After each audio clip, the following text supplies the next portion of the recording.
Continuamos en Proeconomía y Finanzas y seguimos charlando con el economista Manuel Alarcón.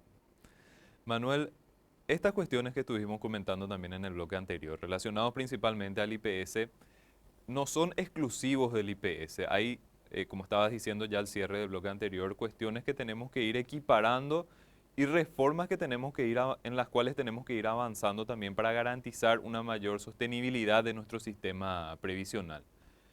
La caja fiscal también es motivo de análisis por parte de ustedes en Dende y también tienen conclusiones muy interesantes respecto a lo que es la situación de la caja fiscal y las posibles medidas que se pueden aplicar para ir encaminando la situación. Manuel, ¿nos puedes comentar un poquitito sobre esto? Lo del IPS es preocupante, lo de la caja fiscal es acuciante. O sea, ¿por qué? Porque llevamos, de los últimos 10 años, 8 fueron con déficit. Es decir, llevamos un resultado acumulado en términos del PIB de más del 2%. Ese es el déficit acumulado que tiene la caja fiscal. Un informe del BID de este año, marzo, mencionaba de que si consideramos para los próximos 5 años, y justamente el análisis hace referencia al riesgo fiscal, ese déficit fácilmente sería del 6.5% del Producto Interno Bruto. Es decir, estamos hablando de un déficit que va creciendo de manera abismal. Es como una bola de nieve, cada vez va creciendo más. Hoy el déficit aproximado que tiene la caja fiscal en guaraní está en 880.000 millones de guaraníes. Eso equivale aproximadamente a 120, 130 millones de dólares. Entonces, ¿qué hacer al respecto? Si esto es creciente, algo debemos de hacer. Ya mencionaba anteriormente de que si comparamos con el IPS tiene 4 veces, o sea, 4 veces más aportantes que la caja fiscal. Pero los ingresos de la caja fiscal son solamente inferiores la del IPS son solamente mayores en 1.3 veces. Eso entonces nos da la pauta de que por lo menos en la caja fiscal la base es más cierta. Porque si analizamos en términos así como un promedio, el promedio de aporte del sector público está en torno a los 7 millones de guaraníes. La base para la contribución en el IPS está en torno a los 3 millones de guaraníes. Entonces, ahí ya vemos que algo nos está pasando. ¿Por qué? Porque no se da una diferencia tan grande de salarios entre el sector público y el sector privado. Entonces, para el IPS hay que ir sincerando la base sobre el cual se aporta. Con relación a la caja fiscal, las recetas son diferentes. ¿Por qué? Porque si ya hay una base más o menos cierta sobre la que se aporta, entonces tenemos que ver otras opciones. Y las opciones que estamos sugiriendo, por ejemplo, un incremento, hoy la tasa de contribución de los funcionarios activos es del 16%. Si subimos un punto del 16 al 17%, se producen aproximadamente un incremento en los ingresos de 200.000 millones de guaraníes. Eso ayuda a paliar casi un tercio del gran déficit que tiene la caja fiscal. Es decir, con un punto estamos cubriendo casi un tercio, una cuarta parte del déficit. Entonces, es insuficiente esa medida, algo más hay que hacer. Si miramos el número de contratados que tiene el sector público, los contratados hoy no aportan al régimen previsional, es decir, están al margen, van a llegar a la vejez y no contribuyeron en nada. Entonces, si queremos ya ir generando un cierto espacio para la edad adulta, también los contratados deberían de aportar. Y si consideramos que hoy su aporte, como de vuelta insisto, es de cero y consideramos 17%, entonces generamos un ingreso adicional para la caja fiscal de aproximadamente 230.000 millones de guaraníes, ¿verdad? Es decir, ahí ya estamos cubriendo casi el 50% con esas dos medidas. Entonces, no cerramos todavía el agujero, seguimos teniendo déficit. Entonces, una siguiente medida, por ejemplo, es igualar la cancha. ¿Qué significa igualar la cancha? Por ejemplo, en la actualidad hoy los maestros se pueden jubilar con una edad aproximadamente de 40 a 45 años. 40 años y si consideramos la cantidad de hijos, un hijo, un año de servicio, entonces eventualmente pueden jubilarse a los 40 años o si no en torno a los 45 años. Entonces, el escenario hoy es totalmente diferente al de 10 o al de hace 20 años. ¿Por qué?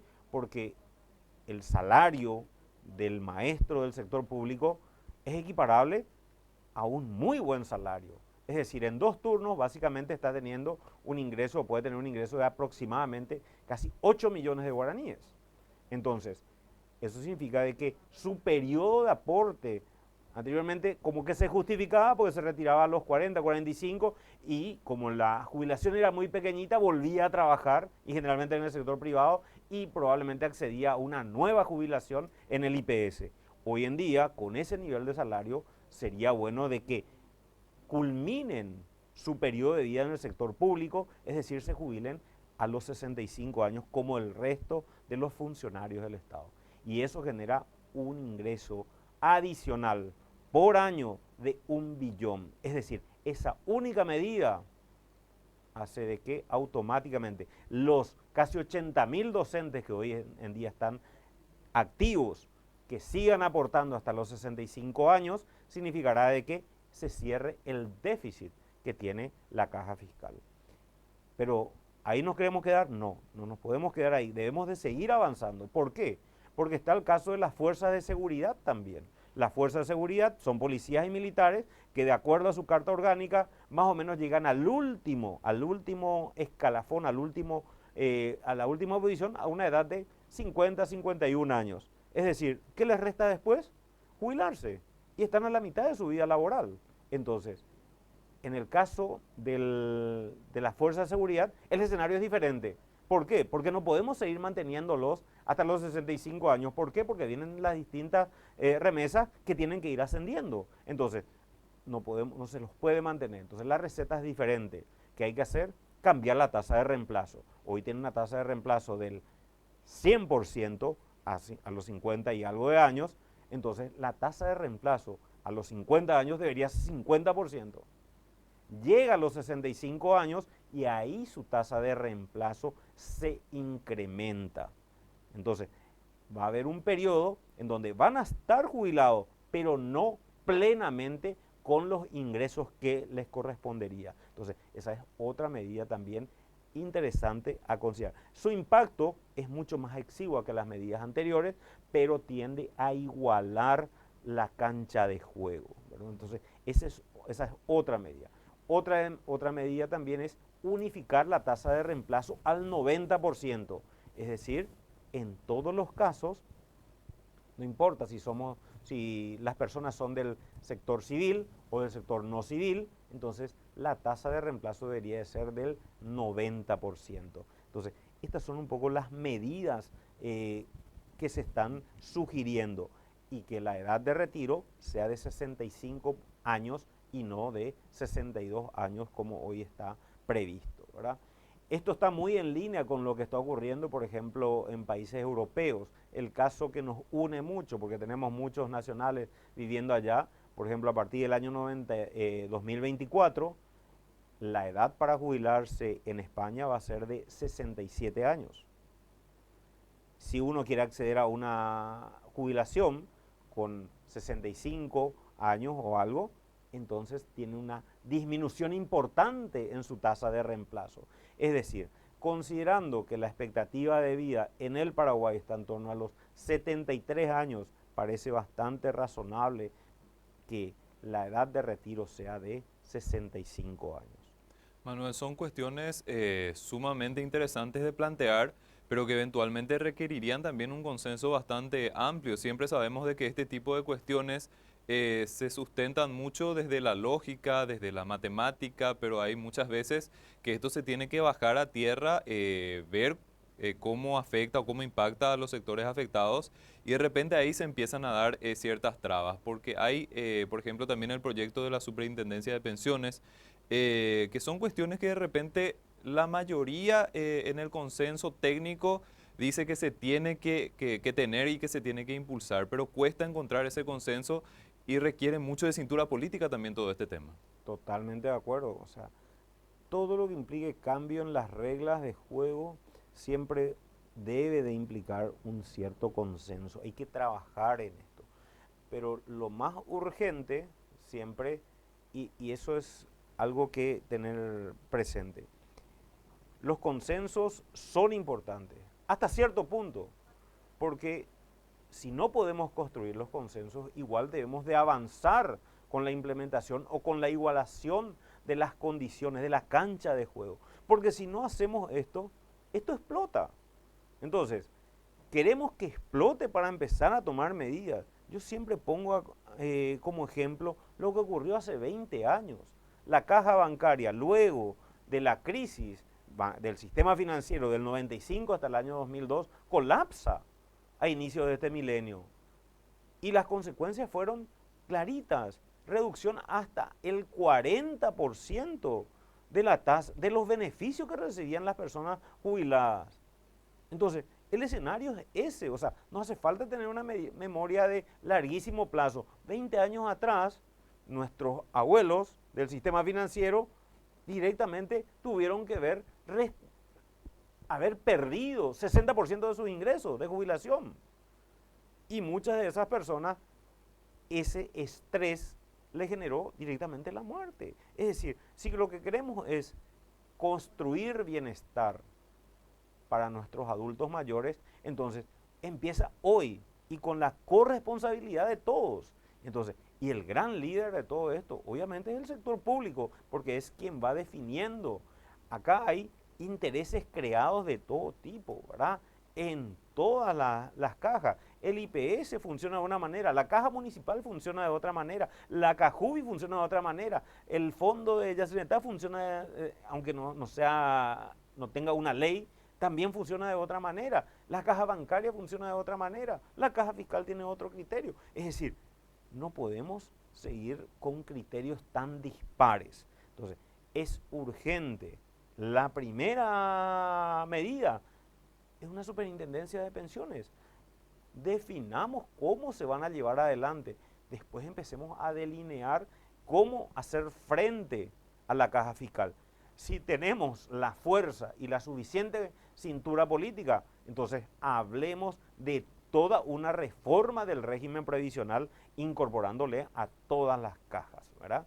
Pero bueno, yo no sé, ese es un proyecto extremadamente ambicioso. Yo, en principio, con una superintendencia de pensiones, con medidas concretas en materia de la caja fiscal y controles importantes en el IPS, por lo menos en el corto plazo vamos a empezar a ver unos resultados razonables. Y en el mediano plazo no olvidar de que esto colapsa. ¿Por qué? Porque hoy en día todavía de vuelta tenemos la ventaja del famoso bono demográfico. Tenemos muchas personas jóvenes. Entonces, en la medida en que eso se empieza a revertir, cosa que ocurrirá más allá del 2030, entonces el escenario es diferente. ¿Por qué? Porque si tenemos más ancianos, significa de que acá los recursos van a ser insuficientes.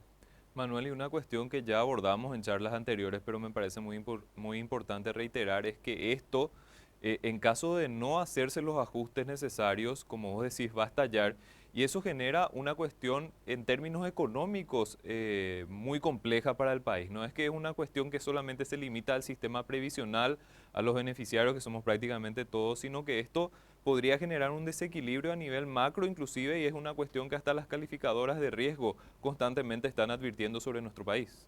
Totalmente. Por eso ya se incorporó este año en el informe del BID como uno de los riesgos fiscales, el caso de la caja fiscal. Si lo miramos a mediano plazo, lo de la caja fiscal, porque es urgente, imperiosa la adopción de medidas, está como un riesgo fiscal, pero en el mediano plazo todo el régimen previsional está con problemas. ¿Por qué está con problemas? Por el grado de cobertura. Te mencionaba hace un momento, solamente un 15% de los adultos mayores hoy están recibiendo una cobertura de algún tipo de jubilación o pensión. Entonces, no puede ser de que de 5 abuelitos solamente uno o casi uno esté recibiendo hoy una jubilación.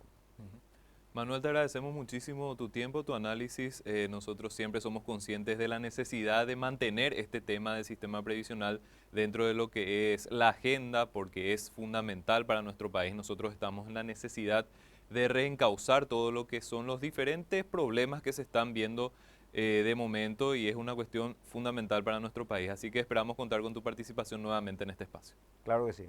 Un gusto, como siempre. Muchísimas gracias. Estuvimos en charla con el economista Manuel Alarcón, hablando acerca de la situación del Instituto de Previsión Social, la Caja Fiscal y las recomendaciones también para el sistema previsional de nuestro país.